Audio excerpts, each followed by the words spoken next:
কৌশিকীর চালে বাজিমাত করল দুর্গা। হ্যাঁ বন্ধুরা, দুর্গাকে দিয়ে কৌশিকী মুখার্জি যে কি খেলা খেলছে সেটা কেউ বুঝতেই পারছে না। ইতিমধ্যেই উৎসব তার পাপের শাস্তি পেয়েছে। উৎসব এখন জেলে রয়েছে, আর তাই বৈদেহী মুখার্জি উৎসবকে জেল থেকে ছাড়ানোর জন্য রীতিমতো উঠে পড়ে লেগেছে। বৈদেহী মুখার্জি কান্নাকাটি করে কৌশিকের কাছে উৎসবের বেলের ব্যবস্থা করতে বলে, আর কৌশিক মুখার্জি সেই সুযোগটা কাজে লাগিয়ে বৈদেহী মুখার্জিকে দুর্গার কাছে পাঠিয়ে দেয়।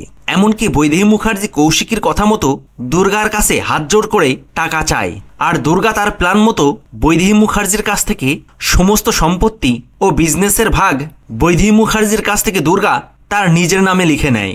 যদিও দুর্গার এই সমস্ত কর্মকাণ্ডে সবাই দুর্গাকে ভুল বুঝতে থাকে, কিন্তু দুর্গা যে কৌশিক মুখার্জির পরিকল্পনা মতোই সবকিছু করছে এটা কেউ বুঝতেই পারছে না। আসলে দুর্গা ও কৌশিক মুখার্জি চাইছে বিজনেস ও সমস্ত প্রপার্টি ঘরের শত্রুদের হাত থেকে নিজেদের হাতে নিতে, যাতে তাদেরকে তারা সঠিক পথে ফিরিয়ে আনতে পারে। তো বন্ধুরা, কৌশিকী ও দুর্গার এই মোক্ষম পরিকল্পনা আদৌ কি সফল হবে? উৎসব ও বৈদেহী মুখার্জি কি এবার সঠিক পথে ফিরে আসবে? কমেন্ট করে জানিয়ে দিন আপনাদের মতামত। ভিডিওটি ভালো লাগলে লাইক, শেয়ার ও সাবস্ক্রাইব করে সাথে থাকুন।